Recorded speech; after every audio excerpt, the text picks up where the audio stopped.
Hello guys, idol, mga pinsan, ganito ako dahil matagal ko nang gustong i-share sa inyo itong vlog na 'to.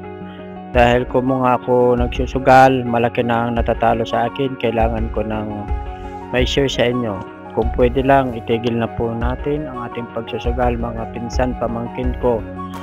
Katulad ngayon, yung vlog ko na 'to, nakita nyo ito, pumunta ko kay Jesus. Gusto kong magbalik sa kanya. Talaga naman sa totoo lang, talagang nakalimutan ko siya. Pumupunta lang ako dito pag may problema. Kaya ngayon, sa oras na 'to at sa araw na ito, hindi ko malilimutan ang araw na ito.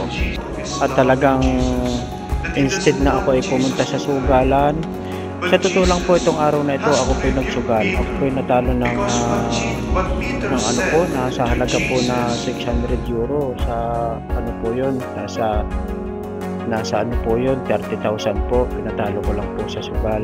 Kaya itong araw na ito ay humihiling ako sa Panginoon na iniaalay ko na sa Kanya ang buong buhay ko, na hindi na uli ako papasok sa mga tulad ng casino at sa mga gaming at sa mga tulad sa atin sa Pilipinas sa pagsasabong.